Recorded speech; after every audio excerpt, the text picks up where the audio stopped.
Both taxation में VAT है और कॉर्पोरेट टैक्स है, ये दो टैक्सेशन हम कवर करेंगे। फर्स्ट जो हमारा इसमें है कि हम क्योंकि जो कॉर्पोरेट टैक्स है उसको लेके चलेंगे, फिर उसके बाद हम जो है ना, जैसे ही हमारा कॉर्पोरेट टैक्स कंप्लीट हो जाएगा तो फिर हम वीएटी पे शिफ्ट हो जाएंगे। तो इसकी कोर्स आउटलाइन जो है वो है कि हम एक बेस्ट कोर्स जो ऑलरेडी डिजाइंड है उसको लेके चलें, जो ऑलरेडी डिज़ाइन किया हुआ है वो सेम एज अ पीडब्ल्यूसी यहाँ पे डिप्लोमा कराती है। तो हम भी उसी की बुक को ज़्यादातर फॉलो करते हैं, ताकि कुछ मेरी अपनी स्लाइड्स भी बनी हुई हैं कि पीडब्ल्यूसी की स्लाइड्स भी हैं, उसको लेके चलेंगे। तो उससे ये है कि आपकी चीज़ें ए टू जी सारी कवर हो जाएंगी, कुछ रहेगा नहीं उसमें से। तो इसमें क्या होगा कि एक तो आपको थ्योरेटिकल चीज़ें बहुत अच्छी तरीके से पता लग जाएंगी कि हैं क्या। आप जो मुझे लगता है you are also professional people, और आपको पता है, जब तक आपका नॉलेज बिल्ड नहीं होता उतनी देर तक आप उन चीज़ों में बेहतर नहीं हो पाते। अगर आपने कॉर्पोरेट एडवाइजरी करनी है, टैक्सेशन की एडवाइजरी करनी है, तो उसके लिए वेरी इंपॉर्टेंट है कि आपको इन चीज़ों का आइडिया हो। मैं थोड़ा सा अपना इंट्रोडक्शन दे देता हूँ। मेरा नाम राय मोहम्मद सचान है, आई कैप का फेलो मेंबर हूँ मैं, और मैं अराउंड 3 इयर्स हो गए यूई में हूँ। और पाकिस्तान में भी नो डाउट है आता जाना, लेकिन मोस्टली जो यूई का काम है वो मैं कर रहा हूँ, जहाँ पे हमारी फर्म है जीएसएस मैनेजमेंट कंसल्टेंसी है, GSS international chartered accountants. GSS management consultancy है वो एफटी अप्रूव टैक्स एजेंसी है, we are approve tax agent हैं। और एट द सेम टाइम जो जीएसएस इंटरनेशनल चार्टर्ड अकाउंटेंट, इसके थ्रू हम ऑडिट की सर्विसेज देते हैं, ऑडिट लाइसेंस है। तो ये दो एंटिटीज़ हैं जिनसे हम ऑपरेट करते हैं, और अल्हम्दुलिल्लाह we have a very good client base. इसमें हमारे काफ़ी सारे ग्रुप्स हैं, और छोटे भी क्लाइंट हैं लेकिन बड़े भी काफ़ी सारे क्लाइंट हैं, कुछ मिड टीयर भी हैं। तो इससे ये है कि साफ सी बात है, काम करते हुए एक्सपोजर जो है ना वो काफ़ी ज़्यादा मिलता है। तो जैसे ये मेरी स्लाइड्स हैं, मैं इंशाल्लाह इसके ऊपर आप लोगों को कॉर्पोरेट टैक्स पहले कराऊंगा, और फिर इसी तरह स्लाइड्स वीएटी के ऊपर भी हैं, उस पर हम काम करेंगे। और साथ में मैं पूरी बुक आपको वॉल्यूम 1 एंड 2 प्रोवाइड करूंगा। पीडब्ल्यूसी की जो है डिप्लोमा वो कराते हैं, अगर वो अच्छी तरह आप कर लेते हैं और बाद में कभी आप यूई में आके डिप्लोमा करना चाहें तो आपके लिए और आसान हो जाएगा, क्योंकि वो उसी में से ही पीडब्ल्यूसी का डिप्लोमा होता है। और मे बी आपको आइडिया हो, यूके में एडीआईटी है, उसके थ्रू वो इस चीज़ को करते हैं। ओवरऑल जो एग्जाम लेता है वो डीआईटी की तरफ से ही होता है। ये ओवरऑल स्मॉल स्मॉल चीज़ें हैं जो मैं आपको बता दी, और मैंने अपना थोड़ा सा इंट्रोडक्शन आपको दे दिया। तो इंशाल्लाह ये जो सेशन है इसको हम, ये मैं इस सेशन में कुछ खास नहीं कराना चाह रहा था, कि मेरा पर्पज़ ये था कि आगे इंशाल्लाह इसको स्टार्ट कर लेते हैं वेडनेसडे या थर्सडे से। मैनेजमेंट आपको बता देगी, तो फिर इंशाल्लाह हम कोशिश करेंगे वीक में 2 से 3 क्लासेस रखें, फिर इसको लेके चलें। और एक्सपेक्टेड टाइम जो हमारा होगा इसको कंप्लीशन का, वो 2 to 3 मंथ्स, 3 मंथ्स तो नॉर्मली लग जाते हैं।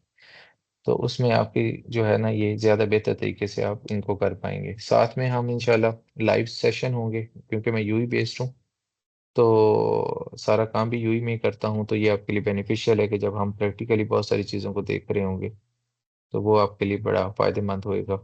और एट द सेम टाइम जो है रिकॉर्डिंग्स भी आप लोगों को अवेलेबल होंगी, अगर आप किसी दिन लेक्चर मिस करते हैं तो ये आपके लिए हेल्पफुल होगा कि आप उन रिकॉर्डिंग्स को भी देख सकते हैं। Eight the same time dedicated आपके व्हाट्सएप ग्रुप्स भी होंगे, जिनमें आप व्हाट्सएप ग्रुप में भी अगर आपकी कोई क्वेश्चन है, कोई आपको इशू है, तो वो भी हम आपस में डिस्कस कर सकते हैं।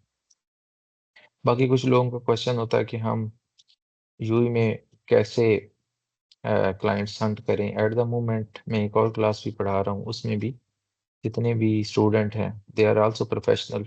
तो मेरे से भी कुछ बड़े होंगे एज में, they are already offering services to UAE clients. तो उसमें आप फाइवर है, आपको का क्लाइंट बहुत ज़्यादा होता है, अगर आप वहाँ पे देखें। Other than this there is a 1 million+ companies here in the UAE. आप चाहें तो उनको डाटा निकाल के उनको डायरेक्टली लिंक्डइन पे अप्रोच कर सकते हैं। और ऐसे बहुत सारे लोग हैं जिनको सर्विसेज चाहिए, जो कि जो यहाँ पे फर्म्स हैं उनसे हट के भी काम कराती हैं, और उन्हें परमानेंट अकाउंटेंट भी चाहिए होता है। ठीक है, तो बहुत सारी यहाँ पे बड़ी फर्म्स हैं जो हैं, जैसे अगर हम EY, KPMG, PwC और इस तरह की बड़ी फर्म्स भी देखें, तो उन्होंने भी अपने ऑफिस पाकिस्तान में इसलिए बनाए हुए हैं। उन्होंने BPO टाइप स्ट्रक्चर खड़ा किया हुआ है।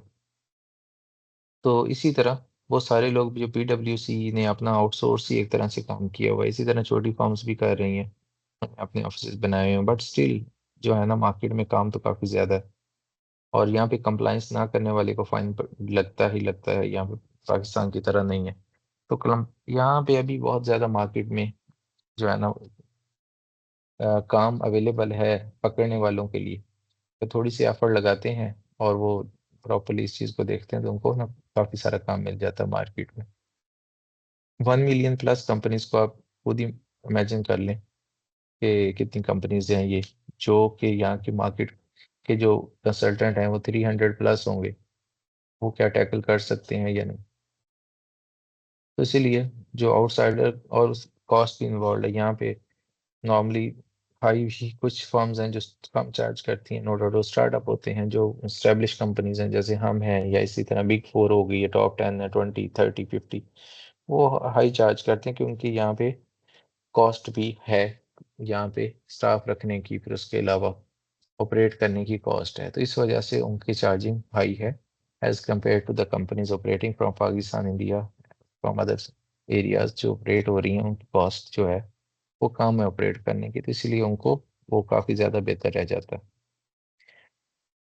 ये है स्मॉल सा इंट्रोडक्शन। अगर आप कोई क्वेश्चन करना चाहें या आपका कोई है, तो आप माइक ओपन करके भी बात कर सकते हैं।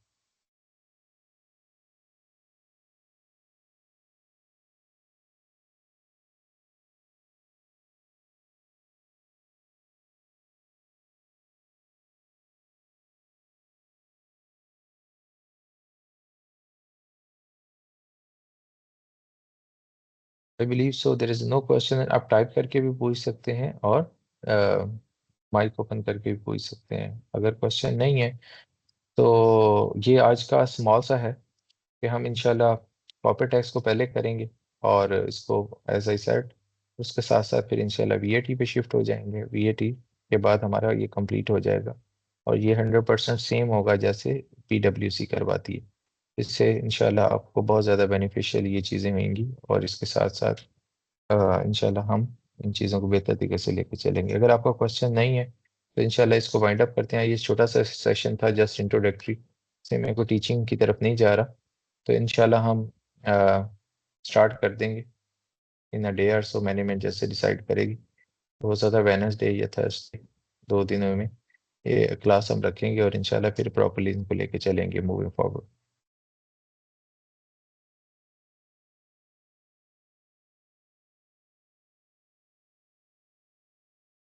चलिए, आई बिलीव सो किसी का क्वेश्चन नहीं है, तो इंशाल्लाह अगले सेशन में हम प्रॉपरली इसको स्टार्ट कर देंगे। अस्सलाम वालेकुम।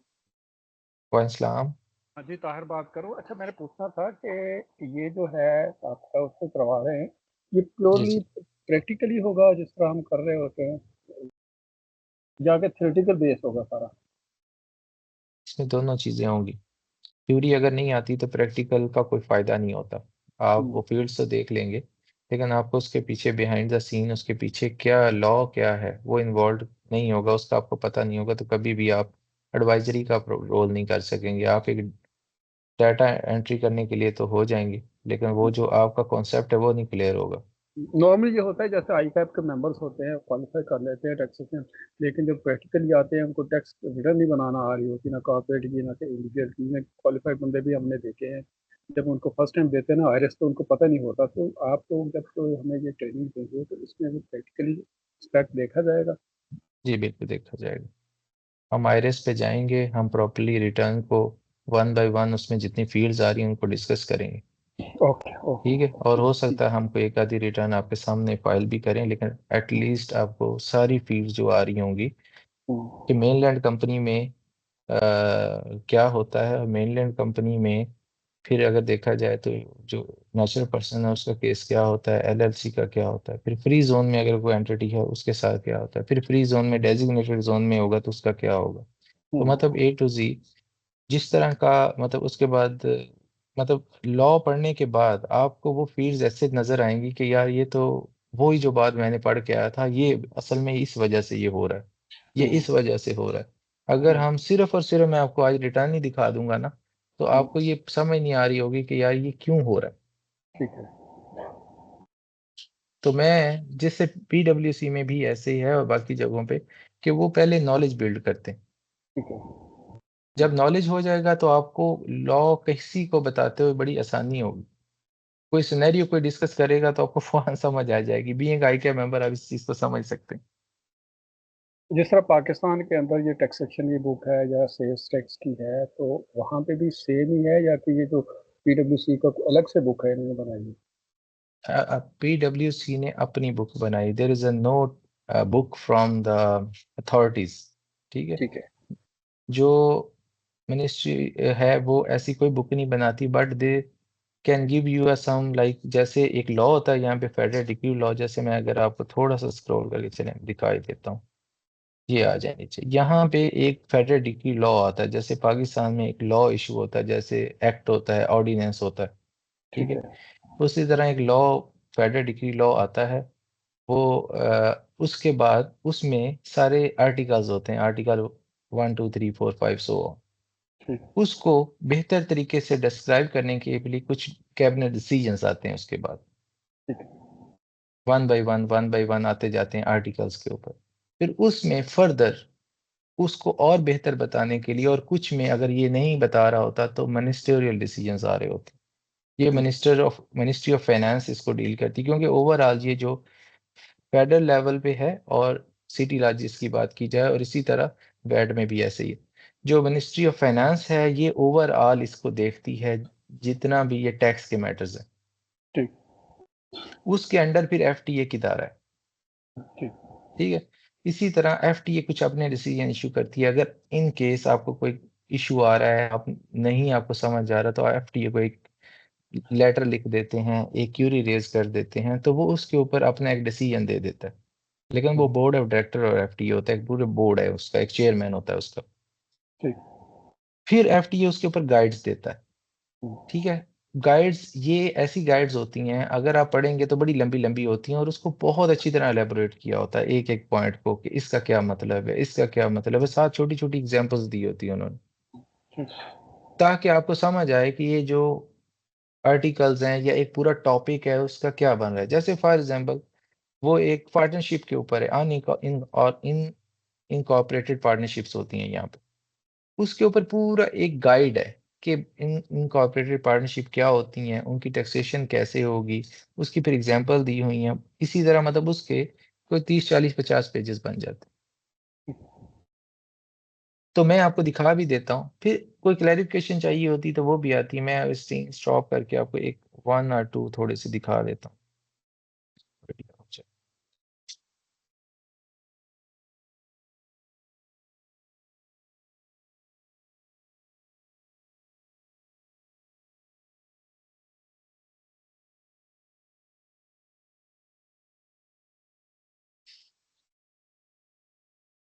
चलें, ये देखें, अगर आपको मेरी स्क्रीन नज़र आ रही है तो इसमें लेजिस्लेशंस मैंने कुछ वहाँ से ली हुई हैं, जो मिनिस्ट्री ऑफ फाइनेंस की वेबसाइट पे ऑलरेडी अवेलेबल है, वहाँ से आप चाहें तो आप भी ले सकते हैं। तो वहाँ से मैंने ली हुई हैं। जैसे फॉर एग्जांपल जब ये इंट्रोड्यूस हुआ, फॉर एग्जांपल मैं अगर जाऊँ तो ये 2022 में फेडरल डिक्री लॉ आया।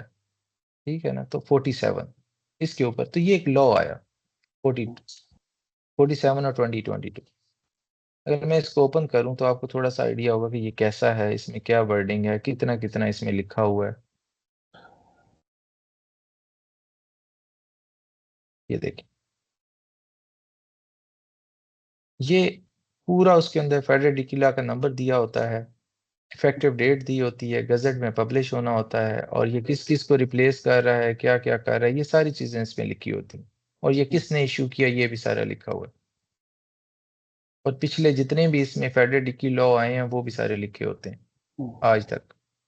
जब ये हो जाता है फिर देखें ये चैप्टर 1 जनरल प्रोविजन में आर्टिकल 1 दिया हुआ, ये देखें आर्टिकल, यहाँ पे वर्ड यूज होता है, पाकिस्तान में सेक्शन का वर्ड यूज होता है, यहाँ पे आर्टिकल है। तो उसमें पहले में डेफिनेशंस हैं, डेफिनेशंस के बाद सारी जो मेन डेफिनेशन यूज हुई हैं वो यहाँ पे यूज हुई। इसी तरह चैप्टर 2 होगा, उसमें आर्टिकल 2 होगा, कॉर्पोरेट टैक्स की इम्पोजिशन क्या है, रेट्स क्या है, आर्टिकल 3। ये देखें ये टू दी पॉइंट लिखा हुआ है, इसको आप बहुत ज्यादा पढ़ के बहुत ज्यादा अंडरस्टैंड नहीं कर पाते, बहुत जगह पे आपको एम्बिग्युइटी फील होगी कि अच्छा इसका क्या मतलब हो सकता है, क्योंकि ये टू दी पॉइंट है। ये देखते जाएं, सिर्फ 58 पेजेस हैं और टू दी पॉइंट है। इसको बेहतर करने के लिए फिर उन्होंने क्या करना होता है, उन्होंने इसके ऊपर जैसे मैंने कहा मिनिस्ट्रियल डिसीजन देने होते हैं, ठीक है। अब 2023 में ही हो सकता है उन्होंने बहुत सारे डिसीजन इशू किए हैं, फिर 24 में इशू किए हैं, फिर 25 में इशू किए हैं।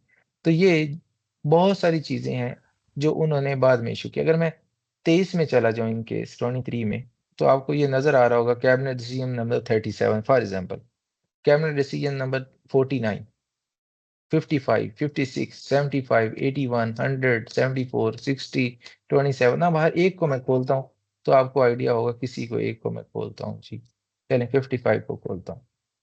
अब आपको आइडिया होगा कि ये किसी एक स्पेसिफिक टॉपिक को एड्रेस कर रहा है, एक स्पेसिफिक आर्टिकल को या 2 को या 4 को एड्रेस कर रहा होगा, उसके बारे में इसके ऊपर एक्स्ट्रा बता रहा है। ये देखें कैबिनेट डिसीजन नंबर 55 और 2023 on determining qualifying income for the qualifying free zone person for the purpose of federal decree law number 47 of 2022 and the taxation of corporations and businesses. तो देखें एक स्पेसिफिक चीज को एड्रेस कर, उसको explain कर रहा है अच्छी तरह से। ये 5 पेजेस हैं जो आर्टिकल इसके ऊपर, इसका फिर फर्दर आर्टिकल होते हैं इसके अंदर जो इस चीज को कैबिनेट डिसीजन डिस्क्राइब कर रहा होता है कि डोमेस्टिक ये क्वालिफाइंग इनकम क्या होती है, उसमें डोमेस्टिक परमानेंट एस्टेब्लिशमेंट क्या है, क्वालिफाइंग एक्टिविटीज क्या होती हैं, सो ऑन। ये इस चीज को प्रॉपर एक्सप्लेन करता है। इन केस ये भी आपको अच्छी तरह समझ नहीं आया तो फिर क्या होता है, ये देखें कैबिनेट डिसीजन प्राइम मिनिस्टर से आया, ठीक है। इसके बाद होता यह है, अगर यहां से भी आपको लगता है कि नहीं मुझे उस लेवल की समझ नहीं आई, तो फिर आप क्या करते हैं, फर्दर गाइड्स इशू होती हैं। अब मैं अगर यू गाइड्स ही आपको दिखा दूं किसी भी इशू के ऊपर, फॉर एग्जाम्पल 23 की गाइड को देख लेते हैं। ये देखें ये गाइड्स हैं, मैं एक जनरल गाइड निकाल रहा हूं जिससे आपको आइडिया होगा कि वो किस तरह इस चीज को फर्दर एक्सप्लेन करने की कोशिश करते हैं। ये देखें ये एफटीए गाइड इशू करता है, और इसमें ये देखें सितंबर 2023 की है, और इसमें उन्होंने कहा है corporate tax general guide, corporate tax guide. ये वेरी इंपॉर्टेंट है, इसको जो रीड करता है ओवरव्यू क्या है इसका, पर्पस ऑफ दिस गाइड क्या, who should read this guide, how to use this guide, legislative references, status of this guide. इसमें आपको कॉर्पोरेट टैक्स क्या होता है, who is subject to corporate tax, देखें सारी चीजें वही आ रही हैं जो हमने उसमें देखी हैं आपके फेडरल डिक्री लॉ में, उसमें भी यही चीजें हैं। लेकिन देखें ये क्वालिफाइंग फ्री जोन के बारे में आ रहा है। अगर ये बंदा 125 पेजेस पढ़ता है उसको बहुत सारी चीजों की अंडरस्टैंडिंग आ जाती है, ऑलमोस्ट पूरा टेक्स्ट यहीं पे कवर हो जाता है। ये देखें ग्लॉसरी दी हुई है, फिर उन्होंने ग्लॉसरी के बाद एक्सप्लेन करेंगे छोटी छोटी चीजें, ओवरव्यू देने के बाद देखेंगे ओवरव्यू दिया उन्होंने। उसके बाद ये जाएंगे जी, ये सारे इसके लेजिस्लेटिव जितने भी रेफरेंसेस यूज होंगे वो बताएंगे, स्टेटस बताएंगे कि ये क्यों हमने इशू की है, बाकी वेबसाइटों के बारे में बताएंगे, कॉर्पोरेट टैक्स क्या होता है। ये देखें छोटी छोटी एग्जांपल वहां पे नहीं दे सकते, यहाँ पे दी है ना, ये देखें example 1 calculation of corporate tax कैसे होती है, एक एग्जांपल छोटी सी बनाएंगे और उसमें आपको फुल्ली एक्सप्लेन करेंगे कि ऐसे क्यों हो रहा है। फिर वो आपको बहुत सारे डायग्राम से समझाने की कोशिश करेंगे, प्रॉपर गाइड होएगी, मतलब जैसे गाइड करने का तरीका होता है, ठीक है। तो ये चीजें मतलब अंडरस्टैंडिंग के लिए वेरी इंपॉर्टेंट है। ये जब आप इन चीजों से गो थ्रू होते हैं ना, तो जब रियल सिनेरियो आता है ना आपके पास, रियल सिनेरियो, तो उसमें आपको बड़ा फायदा हो जाता है। अब एक एग्जांपल है मैं आपको दूं, कि मैं इसमें एक एग्जांपल आपको ऐसी दूंगा, ये एक क्लाइंट है हमारे पास, उसकी 42 कंपनीज है दुनिया में, पाकिस्तान में भी है, इंडिया में भी है, यूएई में 3-4 कंपनीज हैं, यूके में कंपनीज हैं, इसी तरह सो ऑन 42 कंपनीज। अब यूएई का रूल है कि अगर पोएम उसे बोलते हैं, मतलब इफेक्टिवली मैनेज कंट्रोल्ड कोई एंटिटी होती है ना यूई के अंदर, तो उसकी वर्ल्ड वाइड इनकम टैक्सेबल होती है। अगर आपके बोर्ड ऑफ डायरेक्टर यहाँ बैठते हैं, एंटिटीज को यहाँ से मैनेज करते हैं, चाहे वो यूएस बेस्ड कंपनीज हैं चाहे कहीं पे भी हैं, अगर वो यहाँ से कंट्रोल और मैनेज हो रही है ना, तो उनको टैक्सेशन यहाँ पे होगी। ठीक है। अब उसके लिए एक क्लाइंट आया हमारे पास, उसने हमारे से एक पूरी ओपिनियन भी ली। अब ओपिनियन में मैं भी इन्वॉल्व था, मैं भी उसको कर रहा था, देख रहा था। काफी सारी चीजें चेक करने के बाद एक दिन उनका एक इशू आ रहा था, वो कहते यार क्वेश्चन आ गया। जब मैंने उनको एक डायग्राम दिखाई ये वाली, तो फौरन सेटिस्फाई हो गए, फौरन सेटिस्फाई हो गए, क्योंकि लॉ में वो चीजें उस तरह प्रॉपर डिफाइन नहीं की गई थी। ठीक है। जब मैंने ये उनको दिखाया तो उनको आइडिया हुआ कि नहीं, हम टैक्सेशन में उसमें तरह नहीं फॉल करेंगे, बाहर वालियों का हम नहीं पे करेंगे। तो ये एक पूरी एग्जांपल उसने दी हुई थी, जिसको मैंने जब जैसे उनको बताया तो उनको समझ आई कि ठीक है, और वो इस बात पे एग्री हो गए। और हमारी जो ओपिनियन थी वो वैलिड हो गई, जो हम उनको दे रहे थे कि you are not taxable for this this and this. ठीक है। तो ये वाली चीज है, जब इन चीजों से आप गुजरेंगे तो तब ही आप वो वाले जो सही, जिसे ओपिनियन देने वाला काम है ना, वो कर पाएंगे। अगर जस्ट रिटर्न फाइल करना ही हमारा पर्पज हो ना, तो फिर वो तो सारी फील्ड्स हैं। वो आपने देखा होगा, बहुत सारे वकील भी कर रहे हैं पाकिस्तान में ना, उनको बेसिक अंडरलाइन पता नहीं है कि इसके पीछे क्या है। और जब फंसते हैं तो तब वो क्या कहते हैं, वो कहते हैं यार फंस गए, हमने तो ये इस अजम्पशन की बेस पे कर दिया क्योंकि मेरा सीनियर ऐसे कर रहा था, उसने मुझे गाइड किया था, ऐसे ऐसे कर दो बस। अच्छा, यूके में यहाँ पे प्रैक्टिस करने के लिए ये डिप्लोमा करना जरूरी होता है? या प्रैक्टिस करते अच्छा हैं बस? जी, अब होता क्या है, अगर आप डिप्लोमा करते हैं तो ये वैल्यू एडिशन, ठीक है। ठीक है। और साथ में अगर डिप्लोमा करने के बाद आप टैक्स एजेंसी के लिए अप्लाई करते हैं, अब यूई रेजिडेंट पर्सन जो है ना, वो टैक्स एजेंसी के लिए अप्लाई कर सकता है, आउटसाइडर नहीं कर सकता। ठीक डिप्लोमा अगर आपके पास है, जब आप फ्रीलांसिंग करेंगे या फ्रीलांसिंग नहीं भी करेंगे, आप यहाँ के बहुत सारी चार्टर्ड अकाउंटेंट फर्म्स को अप्रोच करेंगे ना, है। They will consider you and the companies here will consider you, अगर डिप्लोमा पर कर लेते हैं या एटलीस्ट कोई आपके पास इस तरह की सर्टिफिकेशन है। क्योंकि उनको होता है कि यार इसने डिप्लोमा किया हुआ है, तो is has a sound knowledge, he can provide a better consultancy. ठीक। तो ये बेनिफिट है। अगर आप वो ये डिप्लोमा किए बगैर एजेंसी भी नहीं मिलती, इन्होंने एक सिस्टम ऐसा रखा हुआ है कि अगर आपने टैक्स एजेंट बनना है ना यहाँ पे, ठीक है। तो आपको पहले डिप्लोमा करना है। डिप्लोमा पास करने के बाद फिर आप एक उनका अरेबिक का कुछ होता है और साथ डिग्री चाहिए होती है यहाँ, वो आप प्रोवाइड दोनों करते हैं, वो इक्विवेलेंसी लेके यहाँ की मिनिस्ट्री ऑफ एजुकेशन से। तो एक उनका अरेबिक का है एग्जाम, वो दे के आप टैक्स एजेंट बन जाते हैं। अब टैक्स एजेंट क्यों बनते हैं यहाँ पे लोग, इसीलिए कि आप एफटीए में प्रेजेंट हो सकते हैं। अगर आप टैक्स एजेंट नहीं है तो यहाँ प्रेजेंट नहीं हो सकते। ठीक है। ठीक। बीइंग आई कैब मेंबर आप नहीं कर सकते? नहीं, अच्छा। प्रेजेंट नहीं हो सकते। प्रेजेंट आईसीडब्ल्यू का जो मेंबर होता है तो वो भी नहीं वो हो भी नहीं सकता? हो सकता, कोई भी नहीं हो सकता अच्छा। until unless you are a tax agent। अभी इन्होंने बहुत सारी चीजों को टैक्स एजेंसी के अंदर कवर करना है, कि बहुत सारी रिटर्न्स, जैसे आपने यूके में देखा होगा ना, तो वहां पे भी एजेंसी का कॉन्सेप्ट है। टैक्स एजेंट वहां पे नहीं होता, लेकिन वो एचएमआरसी में ना रजिस्टर्ड एजेंट होता है एक तरह। वो अगर आप इधर भी, इन्होंने ये वो रजिस्टर्ड एजेंट में क्या होता है कि जब आप फाइलिंग करते हैं ना, तो वो जो टैक्स पेयर है ना, वो आपको कहता है, आपका क्लाइंट कहता है कि भाई मैं अपने क्रेडेंशियल नहीं दूंगा आपको, मैं आपको अपना एजेंट बना देता हूँ वहां पे। आप अपने से ही लॉग इन करें, हम मेरी सारी चीजें आपको नजर आएंगी, आप वहीं से रिटर्न फाइल करें, you will be responsible for filing everything. ठीक है ना। इधर तो हम पाकिस्तान में क्या करते हैं, और अभी यूई में भी हम मोस्टली यही लोग कर रहे होते हैं, कि वो क्या करते हैं कि क्लाइंट की क्रेडेंशियल लेके काम कर रहे हैं। ठीक है। तो इसमें भी ऐसा होने जा रहा ये जैसे बड़ी बड़ी फर्म्स हैं चल रही हैं यहाँ पे काम कर रही हैं, ये सारे एज ए एजेंट रजिस्टर्ड होती हैं? पीडब्ल्यूसी है, दूसरी है वो? है जी। इनके पास ये फर्म्स भी एज ए एजेंट है, अगर आप जाके सर्च करेंगे ना, हाँ जी। यहाँ पे आप लिखेंगे एफटीए में टैक्स एजेंट्स, तो आपको वो सारे लोग आ जाएंगे जो रजिस्टर्ड टैक्स एजेंट है यहाँ पे।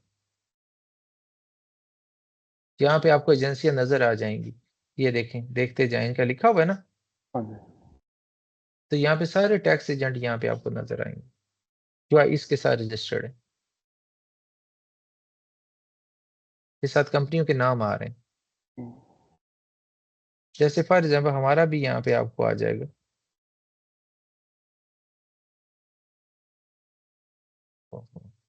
ये आपको इधर नजर आ रहा होगा, ये आ रहा है जीएसएस मैनेजमेंट कंसल्टेंसी। हम्म, तो हमारी भी एज अ टैक्स एजेंट, और अभी हमारे बाकी काफी सारे 5-6 लोग हैं जो under the process of tax agent बनने के लिए हैं। तो हमारे कोई अराउंड 9 से 10 लोग हैं, अभी हमारे 4-5 लोग हैं। लेकिन विद द पैसेज आउट हमारी कोशिश है कि हम भी 10-12 हो जाएं, एक ही फॉर्म में 10-12 टैक्स एजेंट होने का फायदा होता है। अच्छा, ये सिर्फ आपको वहाँ पे प्रेजेंट होने के लिए चाहिए, फाइलिंग के पे- लिए, बाकी प्रोसेस के लिए तो नहीं चाहिए ना? नहीं नहीं, उसके लिए नहीं चाहिए, बट मार्केट में इम्पैक्ट के लिए भी चाहिए। अच्छा। हाँ जी, मार्केट में इम्पैक्ट के लिए चाहिए। बाय फॉर एग्जाम्पल आपकी एम्प्लॉयबिलिटी बढ़ जाती है, आपका काम पकड़ने की जो चीजें हैं वो बढ़ जाती हैं अगर आप ले लेते हैं। अगर नहीं लेते तो कोई मसला नहीं है, हम्म, मतलब जिस क्लाइंट, बड़े क्लाइंट ने है, नॉर्मली ये जो बड़े ग्रुप्स है ना उनके लिए प्रॉब्लम होता है ना। जैसे आप पाकिस्तान में हम ऑडिट के लिए भी बिड करते हैं या टैक्स के लिए भी कुछ कर रहे होते हैं ना, तो एक प्रोफाइल चाहिए होती है सही। कि यहाँ भी उसमें मैंने कितने। देखा कुछ वकील हैं जो प्रैक्टिस यहाँ पे भी कर रहे हैं, अब वो यहाँ से छोड़ के उन्होंने दुबई सेटअप किए हैं ऑफिस। वो रजिस्टर्ड एजेंट नहीं है, लेकिन वो कहते हैं हम तो फाइलिंग कर रहे हैं, जस्ट हमें तो प्रेजेंट होने की जरूरत नहीं है। जब कभी कहते हैं कंप्लाइंस पर स्टेज आएगी तो देखी जाएगी, अभी तो सिर्फ फाइलिंग कर रहे हैं।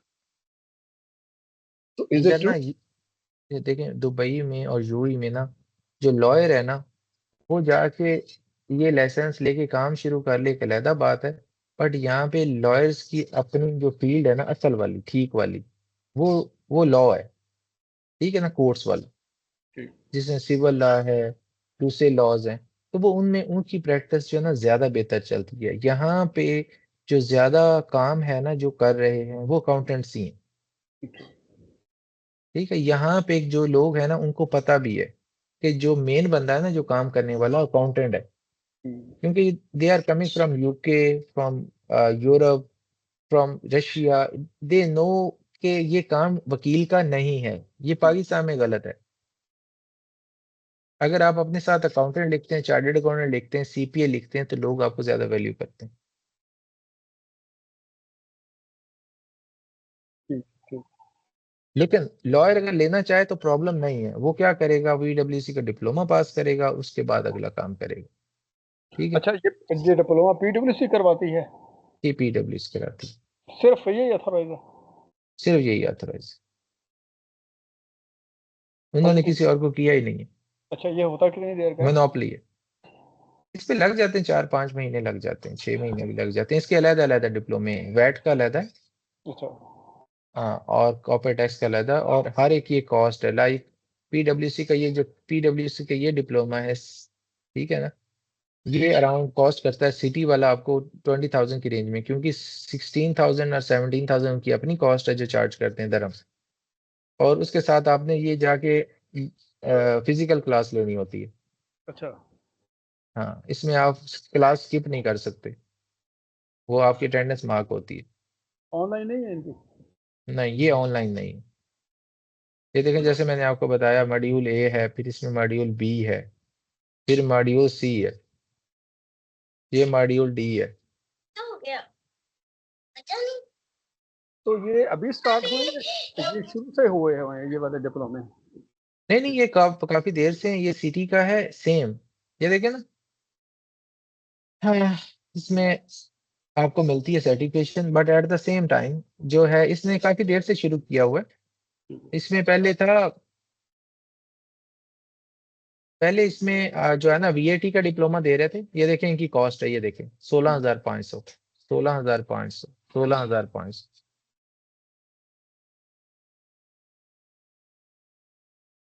तो पहले था वीएटी का डिप्लोमा, वो अभी अभी भी ये कराते हैं, लेकिन वो ऑनलाइन है, ऑनलाइन नहीं है, बल्कि वो आपको बुक दे देते हैं एक हार्ड फॉर्म में ठीक, वीएटी की, वो ठीक। आप रीड करते हैं, अंडरस्टैंड करते हैं, पढ़ते हैं, और उसके बाद उसका एग्जाम देते हैं।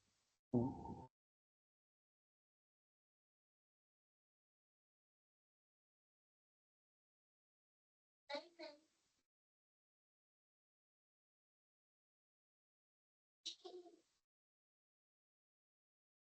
अच्छा, यहाँ पे सॉफ्टवेयर कौन से यूज होते हैं अकाउंटिंग सॉफ्टवेयर ज्यादातर?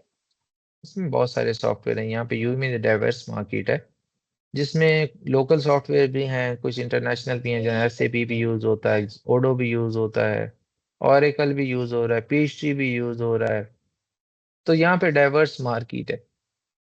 इसके अलावा जोहो ने बड़ी अच्छी मार्केट यहाँ पकड़ी हुई है। अच्छा जी। तो क्यूबी भी यूज होता है। अच्छा, तो क्योंकि सॉफ्टवेयर, और आगे सॉफ्टवेयर का और ज्यादा जमाना आ रहा है, कुछ नहीं भी यूज कर रहे थे, क्योंकि यहाँ पे इनवाइसिंग आ रहा है। इसी साल में इम्प्लीमेंट हो रहा है। 50 अच्छा। मिलियन और अबव जिनका रेवेन्यू है, उनको उन्होंने करना है इसी साल के जून जुलाई में। हम्म, और जो 50 मिलियन से कम वाले हैं वो अगले साल में, 2027 में उनको भी कर रहे हैं। तो इससे क्या हो रहा है कि एक प्रॉपर सब कोई सॉफ्टवेयर लगाना पड़ना है, क्योंकि इनवाइसिंग सारी ही सॉफ्टवेयर के थ्रू हो रही होनी, हम्म, ईआरपी से ही। हम्म। लेकिन स्मॉल बिजनेस वाले तो ईआरपी अफोर्ड नहीं कर सकते, वो तो फिर जोहो और कुक बुक को ही प्रेफर करेंगे। ईआरपी है ना, जोहो और क्यूबी भी तो एक सॉफ्टवेयर ही है ना, ईआरपी है ना एक तरह से। अकाउंटिंग सॉफ्टवेयर के तौर पे वो यूज कर सकेंगे ना उसको भी, हम्म, और उनके लिए चाहिए भी है, क्योंकि उसके बगैर वो ऑपरेट नहीं कर सकते। प्रॉब्लम हम्म, ये है। हम्म, अब जैसे मैंने आपको ये दिखाता हूँ, हमारा एक अपना सॉफ्टवेयर जो हम ऑलरेडी एज एएसपी यहाँ यूज होना है, एक्रीडेटेड सर्विस प्रोवाइडर के तौर पे। तो ये दरमियान में असल में ये इस पाकिस्तान की तरह इनवाइसिंग नहीं है। यहाँ पे इनवाइसिंग प्रॉपरली ग्लोबल स्टैंडर्ड के मुताबिक है। अब इसमें ये हमारा यू इनवाइस के नाम से सॉफ्टवेयर ऑलमोस्ट रेडी है। ईएसपी के तौर पे हम मिनिस्ट्री ऑफ फाइनेंस के साथ हमने किया हुआ इनिशिएट, वो हो जाएगा विद इन अ मंथ और टू। तो इसमें क्या होगा, इसमें एक यूज हो रहा है, ग्लोबल नेटवर्क यूज हो रहा है, जिसे पेपॉल कहते हैं। ठीक है, जैसे फॉर एग्जांपल ये पेपॉल नेटवर्क, ये पूरी दुनिया में अब इम्प्लीमेंट होता जा रहा है। अब उसमें क्या हो रहा है कि सेलर जो है ना वो इनवाइस जनरेट करेगा। यहाँ पे एएसपी होगा, एक्रीडेटेड सर्विस प्रोवाइडर, जिसे हम्म, एक्रीडेट कौन करेगा, यहाँ की मिनिस्ट्री ऑफ फाइनेंस टेस्टिंग करने के बाद उसे एग्रीडेट करेगी, और हम्म, उसके बाद ये पेपॉल की सर्टिफिकेशन भी होगी। हम्म, ये जो सेलर है वो एक हम्म, इनवाइस जनरेट करेगा, हम्म, इस एएसपी की तरफ चल इंटीग्रेट हुआ करेगा। जैसे इनवाइस करेगा तो इसके अंदर चली जाया करेगी, इसके हम्म, सॉफ्टवेयर में। सही। ये सॉफ्टवेयर उसको वैलिडेट करेगा, तमाम फील्ड्स ओके हैं इसके अंदर, आईडी है उस बंदे की जिसको सेंड कर रहे हैं, अगले ईआरपी बायर वाले की। ठीक। ठीक है, इस सारे डाटे को वैलिडेट करने के बाद वो, ये इसके दरमियान में पेपॉल नेटवर्क, वो भी हम्म, इस चीज को वैलिडेट करेगा, इस हम्म, नेटवर्क में चली जाएगी, क्योंकि ये इसके ऊपर बेस्ड है, ये नेटवर्क के अंदर है। सेंडर का हम्म, एएसपी ऑलरेडी लिंक्ड है पेपॉल के साथ। हम्म, ठीक। इस नेटवर्क से जैसे आपका वन लिंक है, जैसे आप जैसे आई बैन डालते हैं तो हम्म, वो अगले बंदे का बैंक अकाउंट शो होने लग जाता, नाम भी शो होने लग जाता। इसी हम्म, तरह इसकी आईडी जैसे ही आप डाला करेंगे तो यहाँ पे उसका अगले बायर की आईडी से वो बायर का नाम और एवरीथिंग शो होने लग जाया करेगी। टैक्स रजिस्ट्रेशन वीएटी की भी शो होने लग जाएगी। हम्म, तो वो यहाँ से नेटवर्क में जाया करेगा, नेटवर्क से क्या किया करेगा, एफटीओ को भेज दिया जाएगा ये हम्म, डाटा। और ठीक। साथ ही एक आगे एसपी और होगा जो बायर का एएसपी होगा, डाटा उसके पास जाया करेगा, वो भी इसको इधर फेंक दिया करेगा, और साथ ही बायर को शिफ्ट हो जाया करेगा। हम्म, तो ये एक प्रॉपर नेटवर्क के थ्रू है। दुनिया में आप कहीं भी इनवाइस जनरेट कर रहे होंगे तो इस नेटवर्क में जाया करेगी, ऑटोमेटिकली अथॉरिटी को रिपोर्ट हो जाया करेगी, हम्म, तो लीकेज खत्म हो जाएगा। हम्म, अब ये ईआरपी है, ये भी ईआरपी है, इन दोनों ईआरपी ने काम करना है। ये देखिए, सरेंडर है, एक कॉर्नर है। Supplier enter invoice data into their business software and initiate the invoicing process via their open PayPal accredited service provider ASP, जिसकी मैं बात कर रहा हूँ। लेकिन ठीक। यूज क्या हो रहा है, सॉफ्टवेयर ईआरपी से। कॉर्नर टू पे जो एएसपी का सॉफ्टवेयर है ना, जैसे मैंने कहा हमारा भी इन प्रोग्रेस है, तो वो इसको वैलिडेट करेगा 100%। ये देखें नेटवर्क है पेपॉल का, वो ठीक। इसको वैलिडेट करने के बाद ये देखें, कंफर्म आईडी क्या कंफर्म कर रहा है इसमें network, The hmm, sending ASP checks the detail of the customer hmm, via the Open PayPal directory facility prior to data being transmitted। यहाँ हम्म, पे ये सारा कुछ वैलिडेट करेगा और सिक्योरली इसको इधर कॉर्नर 3 पे भेजेगा रिसीविंग एएसपी के पास। लेकिन एट द सेम टाइम जैसे ही वैलिडेट हो जाएगा कॉर्नर 2, ये सीधा एफटी के पास गया। देखिए ministry of finance and FT, collect validate and deliver, ये देखिए कॉर्नर 5 में। ठीक। सेम कॉर्नर 3 में आया, रिसीवर का एएसपी, उसने इसको वैलिडेट किया इनवाइस को, और उसने इसके ईआरपी में जाके डाल दिया। The business software of the customer is populated with the invoice data received from their ASP. ठीक है, तो ये एक प्रोसेस स्टार्ट हो रहा है। अभी ईआरपी का काफी ज्यादा काम होगा यूएई में, बहुत ज्यादा। अच्छा, ये डिप्लोमे की कॉस्ट इतनी ज्यादा आ रही है और लोग पाकिस्तान से बैठ के जो सर्विसेज दे रहे हैं, क्या वो डिप्लोमा कर रहे हैं? आई वो नहीं कर डोंट, सकते, नहीं करना। वो नहीं कर सकते और ना ही करा रहे हैं। हम्म, बहुत सारे लोग हैं जो यहाँ पे, हो सकता है, मुझे नहीं पता कि कितने ही लोग यूई की ये वो करवा रहे हैं, क्योंकि यूई से मुझे नहीं लगता कोई बंदा करा रहा है। सारे वहाँ के लोकल बंदे ही कुछ करा रहे हैं, और उनका अपना एक्सपोजर भी उस लेवल का नहीं है कि वो ये चीजें करा रहे हैं, और हम्म, उनके पास ये बुक्स भी नहीं है अच्छा, पीडब्ल्यूसी की। फिर अच्छा, क्योंकि यहाँ पे जी काफी वो कर रहे हैं ना, वो कर रहे हैं वो। इस्लामाबाद में भी हैं, कॉर्पोरेट वाले हैं, कराची के भी हैं। कहते हैं बैठ कर हम करवाते हैं, तो मैंने तो वैसे ही आपके रजिस्ट्रेशन यहाँ पे देखी और करवाई, और आज फिर आपके साथ ये बात भी हो रही है। तो ये चलो अच्छी बात है कि ये पीडब्ल्यूसी का आप करवा रहे हैं। और मेरा कहने का मतलब है, ये पाकिस्तान से बैठ के जो लोग सर्विसेज दे रहे हैं, वो डिप्लोमा होल्डर तो नहीं होंगे ना, वो जो नहीं नहीं, अपर वो पे काम करते हैं या कोई वैसे जाने वाले के थ्रू कर रहे हैं, बैक ऑफिस बनाया और उन्होंने यहाँ। जी जी बिल्कुल ऐसे ही है। उनका कोई इस तरह का, मैंने देखा है जो बंदे दो चार करा रहे हैं ना, उनका कोई अपना इसमें प्रैक्टिकल एक्सपीरियंस भी नहीं उस लेवल। ठीक। अब मैं यही आपको बुक दिखा रहा हूँ, ये UAE corporate tax diploma study manual आपको नजर आ रहा होगा। ठीक। ये बुक है, क्योंकि हम तो ये, साफ सी बात है, इसमें मॉड्यूल हैं सारे, ये आपको नजर आ रहे होंगे। तो मैंने तो वही बुक जो मेरे पास है, जो हम यूज करते हैं, तो वही दे दी कि यार चलें, आप लोगों को वही बेनिफिट हो जो पीडब्ल्यूसी से दूसरे 16,000 में ले रहे हैं, सही सही सही। और उनको 20 में पड़ता है, क्योंकि आना जाना भी है ना, उन्होंने डेली क्लास लेने के लिए उनको प्रीमिसेस पे जाना पड़ता है। हम्म, ठीक है, ठीक। तो अब मुझे नहीं आइडिया, को काफी सारे, एक मैंने देखा है, एक कराची के हैं, पता नहीं क्या नाम है वो यहाँ पे मैंने उनको सिर्फ देखा है, वो सिर्फ पढ़ाते ही हैं, कोई हम्म, प्रैक्टिकली मैंने नहीं देखा उनका कोई काम ना, कि वो किसी फॉर्म के साथ प्रैक्टिकली काम कर रहे हैं बहुत। हम्म, जो हमारी फर्म है ना, उसमें हम प्रैक्टिकली काफी सारी चीजें, बहुत ज्यादा चीजें कर रहे होते हैं, क्योंकि हमारी फर्म जो है ना, उसमें हम सारे एक्स वाई हैं। हम्म, जो हम्म, मेरे से मतलब हमारे साथ फॉर मैनेजिंग पार्टनर है हमारा, वो अराउंड, उसको 20+ ईयर हो गए यहाँ यूई में। अच्छा। हाँ, तो वो पहले ईवाई में थे।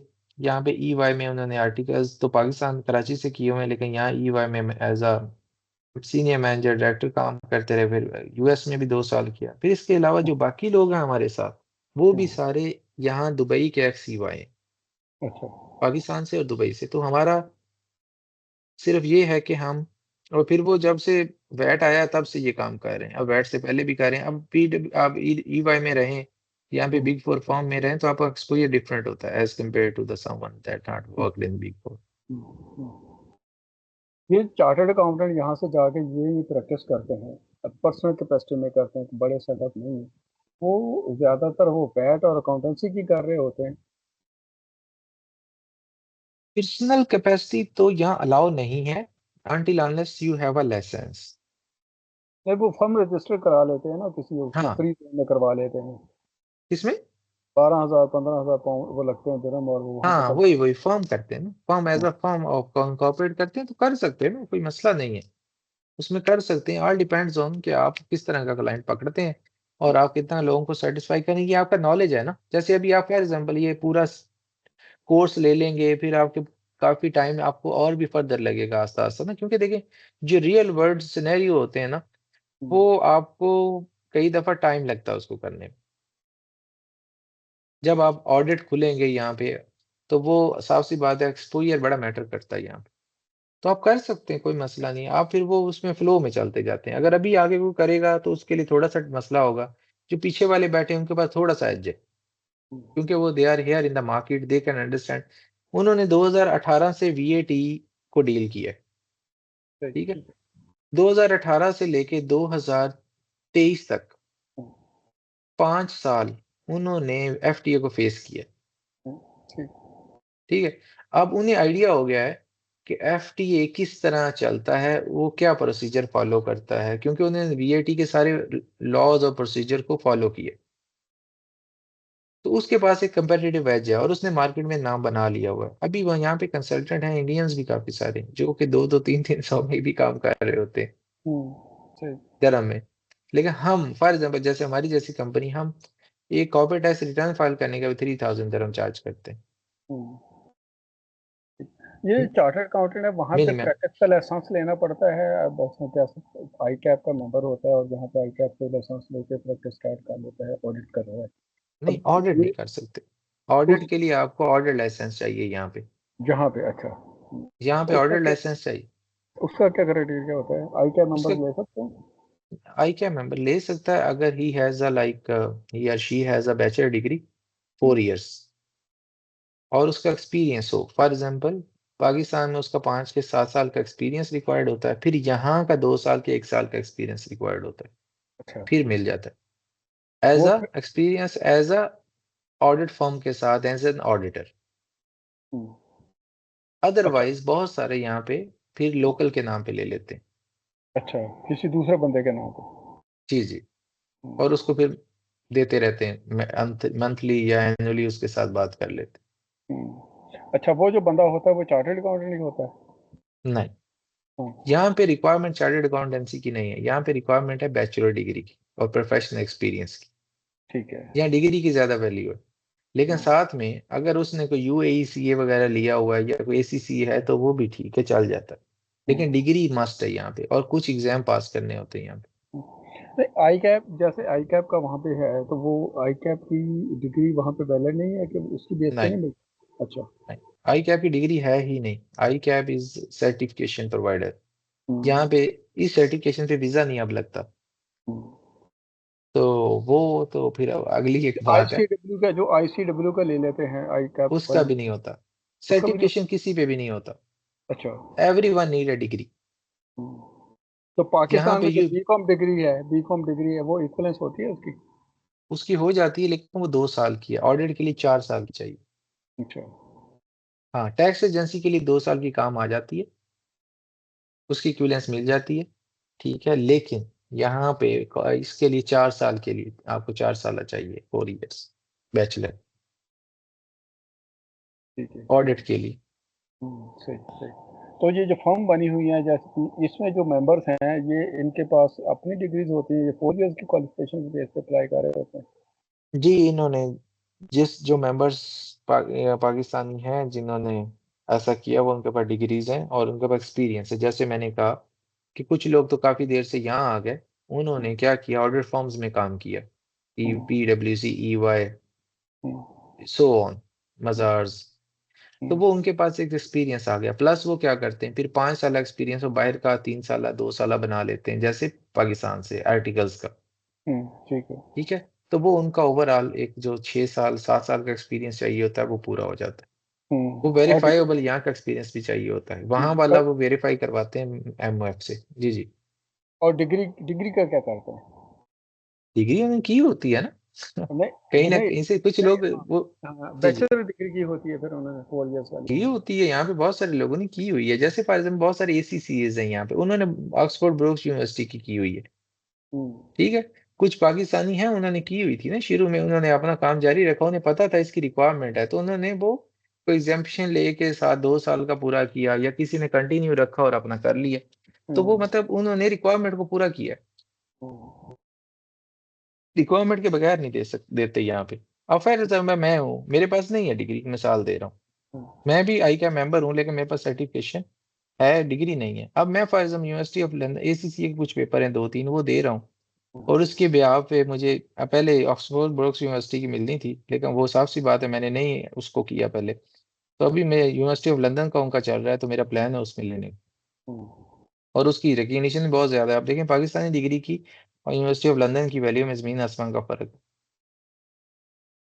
तो वो 4 ईयर बैचलर आपको मिल सकता है अगर आप वो 2-3 पेपर दे दें, और उसके बाद उनका 1 साल आपको वो स्टडी भी कराते हैं अपनी यूनिवर्सिटी। यहाँ पे अगर होगी तो यहाँ जाना पड़ेगा, नहीं तो ऑनलाइन होगी। तो वो एक आपको डिग्री देंगे, उसकी कॉस्ट है कुछ 15,000 दरम। अच्छा, यूनिवर्सिटी ऑफ लंदन की। यस। अच्छा, वो तो पाकिस्तान में भी है मेरे ख्याल। वो पाकिस्तान में मिल जाएगी आपको बिल्कुल। इसकी बैचलर्स। जी बैचलर्स, 4 इयर्स। 4 इयर्स। अच्छा, जी। ये पॉसिबल है कि यहाँ पे आई के आपको कुछ एग्जामेशन भी दे दें? नहीं नहीं, ऐसा कुछ भी नहीं। अच्छा। आई कैप इतना कोई वर्ल्ड वाइड, वो हाँ, वर्ल्ड इतना वाइड। बाहर कोई नहीं जानता आई कैप को इतना बड़ा सर जी। हम्म। ठीक है, ये पाकिस्तान के हद तक भी हमारा नाम है, लेकिन हम्म। क्योंकि हमारे पेरेंट्स वहीं पे हैं। आई हम्म। कैप पेरेंट्स ही, पेरेंट्स बॉडी है, पेरेंट बॉडी कर लें। लेकिन हम्म। यहाँ पे आके भी आपको compete करना पड़ता है दूसरों के साथ। नो डाउट हमें है, एज है यहाँ पे कि हमारे कॉन्सेप्ट ज़्यादा अच्छे हैं, हम काम अच्छा करते हैं, हमें लोग प्रेफर करते हैं जो हमें जानते हैं। जो हम्म। नहीं जानते उनको नहीं पता। यहाँ पे हम्म। सारे आ जाते हैं चार्टर्ड अकाउंटेंट, इंडियन आ जाते हैं, श्रीलंकन आ जाते हैं, नेपाल हम्म। के आ जाते हैं, बांग्लादेश के आ जाते हैं, ICW आ जाता है, ACC आ जाता है, ऑस्ट्रेलियन आ जाते हैं, CPAs आ जाते हैं। तो हम्म। यहाँ पता यहाँ तो मार्केट बहुत बड़ी है। जो सीपीए ऑस्ट्रेलिया है वो इक्वलेंस, वो भी सर्टिफिकेशन ही होगी ना? वो भी सर्टिफिकेशन है सर, कोई हम्म। भी यहाँ पे सर्टिफिकेशन पे कोई हो, सब ने अपनी बैचलर डिग्री करनी है। सेम ट्रीटमेंट है सबका।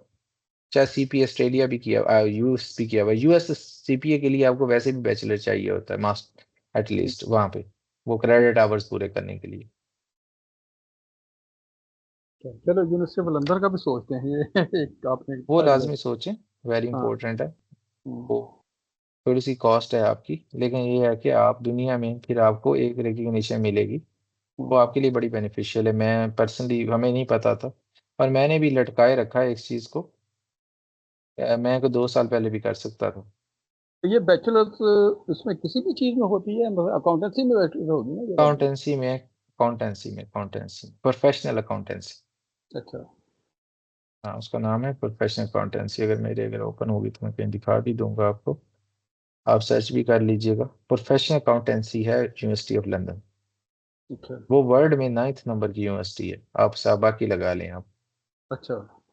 हाँ जी, पहले ऑक्सफोर्ड ब्रोक्स 200 और 300 समथिंग है, 379 के 78 हम्म। उसकी पोजीशन है। University of London is the oldest university hmm. And rank as a 9th। और अच्छा। उसके बहुत, हाँ, हम्म। इधर और में उस है कैंपस है यहाँ पे ना, डायमंड रोड के ऊपर। होगा इसके, इसका नाम है पूरी दुनिया में। ठीक है, अगर आप यहाँ देखें तो UCL university of college London है, rank 7 globally in 2020, best global university ranking in 9th in QS। यही लंदन वाली है स्कूल ऑफ टॉप? इकोनॉमिक्स, जी, है ना? किंग्स कॉलेज लंदन इसका है, क्वीन मेरी यूनिवर्सिटी लंदन है, ये सारी इसके डिपार्टमेंट ही शामिल हैं। यूनिवर्सिटी ऑफ लंदन, ठीक है।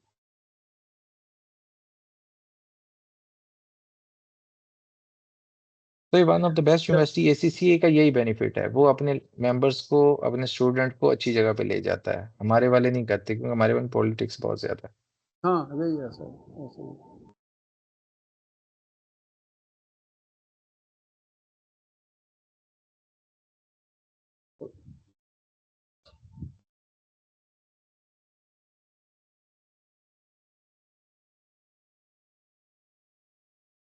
इसमें एग्जामेशन तो मिलती होगी ना, कुछ ना कुछ? नहीं, इसमें नहीं है वो, आप ACCA के थ्रू अगर आप आते हैं ना, तो आप हाँ। ACCA के 3 पेपर पास करेंगे, टैक्स का, अच्छा। ऑडिट का और फाइनेंशियल रिपोर्टिंग का। अच्छा। F6 है, 7 है और 8 है। ये अच्छा। 3 पेपर आपने एग्जामेशन लेनी है। ACCA आपको 9 मिलेंगी, एज आई कैप मेंबर 9 मिलेंगी। और हम्म। उसमें से आपने ये वाली फॉरफिट कर देनी है, उन्हें हम्म। मेल करनी है, वो उड़ा देंगे आपकी। हम्म। आप उड़ाने के बाद आपने क्या करना है, वो 3 पेपर दे देने, क्योंकि उसके मार्क्स चाहिए। जैसे वो पास करेंगे, you will be eligible to apply for the university. आप यूनिवर्सिटी ऑफ लंदन से कम्युनिकेट करेंगे कि आई पास दिस, तो मुझे एडमिशन दें। वो आपको एडमिशन देंगे, आप उसमें 1 साल स्टडी टाइप करेंगे। हम्म। तो स्टडी करने के बाद आपको वो डिग्री इशू करेंगे। कुछ उसमें 2 पेपर, ज़्यादातर वो उसमें आपको पढ़ाएंगे फाइनेंशियल मैनेजमेंट, ठीक है। और आपको पढ़ाएंगे ये, क्या कहते हैं, एक और पेपर है उसमें, performance management something like that. वो दो, अगर जब आप कर भी लेंगे तो एसीसी में जब दोबारा अगले आप प्रोफेशनल पेपर देने जाएंगे तो वो दो की एग्जाम्पशन भी आपको मिलती है फिर आगे फर्दर, क्योंकि वो ऑलरेडी आप उसमें कवर कर चुके होते हैं, फिर यानी कि एसीसी आप, करना। यानी कि आप हमें वो 9 पेपर बी की एग्जामेशन लेके फुल एसी से करने की जरूरत नहीं है। नहीं नहीं, हमें वो फॉरफिट कर देनी है तीन एग्जाम्पशंस। अच्छा। हमें एग्जाम्पशन खत्म करा के उन तीन पेपर देने हैं, क्योंकि अच्छा। उन्हें उन तीन पेपर्स के मार्क्स चाहिए। अच्छा। अच्छा एग्जाम्पशन रूट से वो नहीं लेते। अच्छा वो कौन से ऑर्डर का है? ऑडिट है, फाइनेंशियल रिपोर्टिंग है और टैक्स है। अच्छा। जी ये एसीसी की करनी है। जी जी बिल्कुल। ठीक है। सही। चलें ठीक है सर, बहुत बहुत शुक्रिया, बड़ा अच्छा लगा बात करके आपसे। बहुत सारी प्रॉब्लम। चीज़ें नहीं पता चली, जो यहाँ पे बैठ कर सोचते थे ऐसा हो जाता है वैसा हो जाता है। ये वही ना, जो मार्केट में बंदा बैठा है ना उसको हाँ। उधर का पता होता है। हम्म। तो ये वेरी इंपॉर्टेंट है कि आप मेरा दोस्त है मार्केट के। वो यूके में है, यूके में वो कहता था कि आप जाके वहाँ पे जो है ना वो पंप खोलें और प्रैक्टिस स्टार्ट करें और पंप बनाएं। तो अच्छा अच्छा। हाँ, तो वो एक्चुअली कुछ लोग थे वहाँ पे, वो कह रहे थे वहाँ पे उनको आप लोगों ने फॉर्म बना के, तो कहते हैं वीज़े इशू करवाएं उनको, यूके के रेजिडेंट थे। हम्म। तो मैंने कहा अच्छा। तो ये मार्च के बाद कुछ हो सकता है, मेरा प्लान है वहाँ पे आने का। वो तो कहता था आईटी का फॉर्म बना लें और उसकी बेस पे जो है ना वीज़ा इशू करवा लें। तो देन कहता जी आप अपनी प्रैक्टिस भी वहाँ पे स्टार्ट की लीजिए, तो अपनी फर्म रजिस्टर करा लेंगे जो इस तरह का है। सही सही सही। तो वो यूके में क्यों नहीं कर रहे? यूके में तो है ना, वहाँ पे हैं, उनको टैक्सेशन के इश्यूज है ना।